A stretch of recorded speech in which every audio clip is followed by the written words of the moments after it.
이 시간 우리 함께 말씀 찾도록 하겠습니다. 마태복음 1장 21절부터 23절 말씀입니다. 마태복음 21장 23절 말씀인데요. 짧은 구절이니까 우리 함께 한 목소리로 같이 화면 보시면서 같이 읽도록 하겠습니다.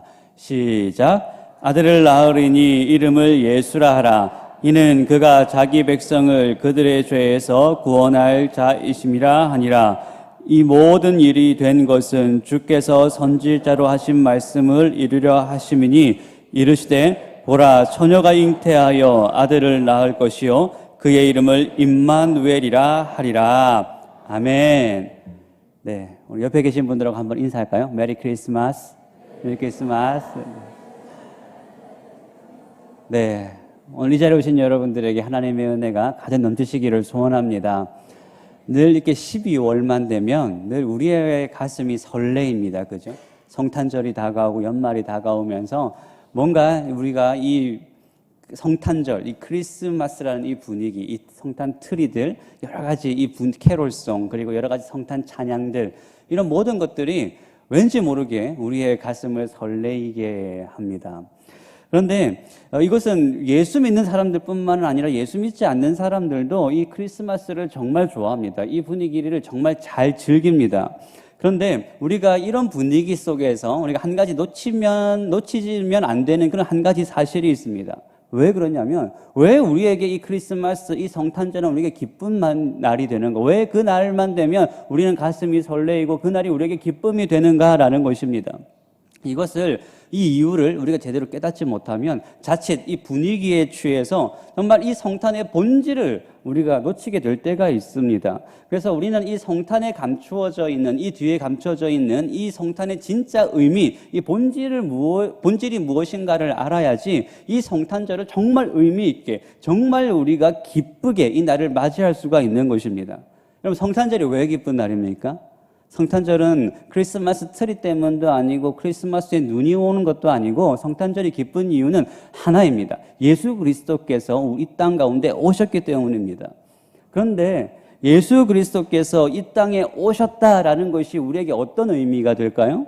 오늘 본문은 이사야서의 예언을 통해서 우리에게 이렇게 이야기하고 있습니다. 23절에 보시면 보라 처녀가 잉태하여 아들을 낳을 것이요 그의 이름을 임마누엘이라 하리라 하셨으니 이를 번역한즉 하나님이 우리와 함께 계시다 함이라. 예수님께서 오신 목적이 무엇인가? 임마누엘이라는 것입니다. 여러분, 임마누엘의 뜻은 무엇입니까? 하나님이 우리와 함께 하신다라는 것입니다. 그러니까 예수님께서 육신을 입고 이 땅 가운데 오신 목적은 단순히 예수님께서 이 땅에 오셨다, 이 땅에 탄생하셨다라는 그런 의미만 가지고 있는 것이 아니라 예수님께서 이 땅 가운데 오신 궁극적 목적이 무엇이냐면 하나님께서 우리와 함께 하시는 삶을 살아가게 하기 위해서 예수님께서 이 땅 가운데 오셨다라는 것입니다.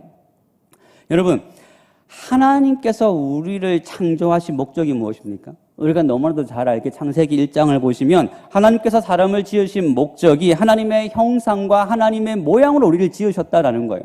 그러니까 하나님께서 우리를 지으신 목적이 무엇입니까? 우리를 하나님을 닮은 존재, 하나님의 형상, 하나님의 모양을 가진 존재로 지으셨다라는 것은 하나님과 교제할 수 있고 하나님과 동행하는 삶을 살게 하기 위해서 하나님께서 우리를 지으셨다라는 것입니다. 그러니까 임마누엘, 하나님이 우리와 함께 하신다라는 이 말은 처음부터 하나님께서 우리를 지으신 목적이셨다라는 거예요. 그런데 인간은 하나님과 동행하는 이 관계가 깨어지고 말았습니다. 왜 깨어지고 말았습니까? 성경은 분명하게 이야기합니다. 모든 사람이 죄를 범하였다는 거예요. 우리가 가지고 있는 이 죄 때문에 하나님과 우리와의 관계가 깨어진 것입니다. 그래서 우리는 하나님과 동행할 수 있는 존재가 된 것이 아니라 하나님의 동행이 아니라 하나님의 심판과 저주 아래 있게 된 것이죠. 그래서 이 죄의 문제를 해결하기 위해서 예수님께서 이 땅 가운데 육신을 입고 하나님이신 그분께서 우리 가운데로 오신 거예요. 그것을 21절에서 이렇게 이야기합니다. 아들을 낳으리니 이름을 예수라 하라. 이는 그가 자기 백성을 그들의 죄에서 구원할 자이심이니라. 여러분, 예수님께서는 분명한 목적을 가지고 이 땅 가운데 오셨어요. 예수님께서 오신 목적은 무엇입니까? 자기 백성을 그들의 죄에서 구원하시기 위해서 오셨다라는 것입니다. 우리가 이 죄를 해결할 수 없으니까, 우리에게는 이 방법이 없으니까 예수님께서 우리를 찾아오신 거예요. 여러분, 이것이 기독교가 가지고 있는 가장 중요한 본질입니다.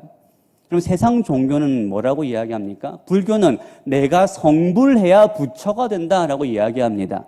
다른 종교들은 또 어떻습니까? 내가 열심히 선을 행하고 그 종교에서 요구하는 일들을 행해야, 내가 열심히 노력을 해야 구원을 얻고 천당 간다, 이런 얘기 하지 않습니까? 그러니까 다른 종교는 어떻게 이야기합니까? 구원이라는 이 목적지, 이 정상까지 도달하기 위해서 우리가 끊임없이 노력해서 그 목적지까지 도착해야 된다라고 이야기합니다. 근데 성경은 뭐라고 이야기합니까? 하나님께서는 우리 보고 거기를 찾아오라라고 말씀하시지 않으십니다. 하나님께서는 뭐라고 말씀하시냐면, 우리가 그쪽으로 갈 수 없으니까, 거기까지 목적지까지 도달할 수 없으니까 하나님께서 우리에게로 내려오셨다라는 거예요. 그럼 이것이 복음 아닙니까? 그럼 이것이 복음입니다. 우리가 기쁜 이유가 무엇입니까? 예수님께서 우리에게 찾아오셨다는 거예요. 여러분, 만약에 여러분들이 상상할 수 없는 최악의 소식을 들었습니다. 그럼 우리의 마음은 어떨까요? 절망이 되죠. 예를 들어서 여러분 암에 걸리셨습니다. 여러분들의 자녀가 오늘 교통사고를 당했습니다. 라는 이 말을 들을 때 여러분 어떤 마음이 드십니까? 가슴이 철렁 내려앉지 않습니까? 절망하지 않겠습니까? 그런데 아무리 우리가 최악의 소식을 듣는다고 하더라도 그 뒤에 한 단어만 붙으면 완전히 다른 이야기가 됩니다. 이게 무슨 말이냐면, 예를 들어서 당신은 암에 걸렸습니다. 그러나 쉽게 고칠 수 있습니다.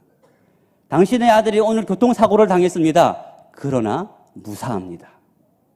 그러나라는 이 한마디만 붙으면 우리가 절망이라고 생각했던 그 이야기가 전혀 다른 이야기가 되어져 버리는 거예요. 그러니까 만약에 우리 인생 가운데 가장 최악의 순간이라고 하더라도 우리에게 그러나라는 순간만 찾아온다면 우리는 어떻습니까? 완전히 다른 반전의 기쁨을 누릴 수가 있는 것입니다. 오늘 본문은 바로 그러나라는 그 순간이 예수 그리스도로 말미암아 우리에게 주어졌다라는 거예요.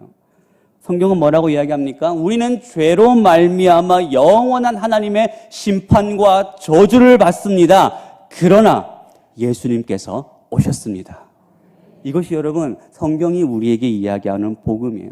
예수님께서 우리의 삶 가운데로 찾아오셔서 우리의 인생 가운데 그러나가 되어주셨다는 것입니다. 우리는 더 이상 우리의 삶에 심판이 있는 것이 아닙니다. 우리의 인생은 절망으로 끝나버리지 않는다라는 거예요. 그것이 우리의 결론이 아닙니다. 우리의 삶 가운데 여전히 남아있는 이야기가 있다는 것이죠. 우리가 하나님과 함께 할 수 있는 하나님의 백성이 되었다.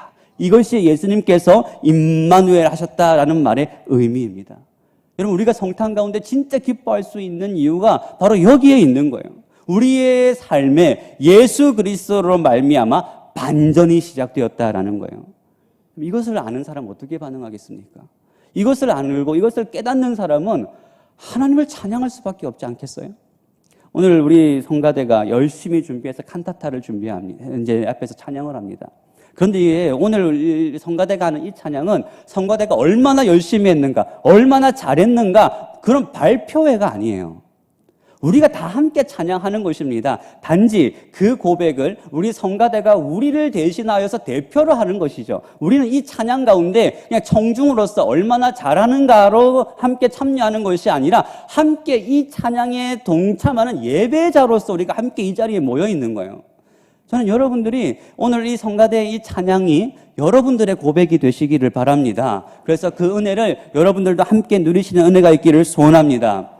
여러분, 세상은요 12월 25일이 지나면 이 크리스마스의 이 기쁨은 다 지나가 버립니다. 그러나 우리에게는 12월 25일이 지나가더라도 영원한 성탄의 기쁨이 우리 가운데 있습니다. 예수님께서 영원히 우리와 함께 하시기 때문입니다. 여러분, 날마다 여러분들의 삶 가운데 그 임마누엘 하신 그 예수 그리스도와 동행하시는 여러분들의 복된 삶이 되시기를 바랍니다. 아울러 이 성탄 칸타타 이 찬양을 통하여서 함께 우리가 예수 그리스도의 성탄의 기쁨을 함께 누리시는 복된 시간들이 되시기를 주님의 이름으로 축복합니다. 이 시간 함께 기도하겠습니다.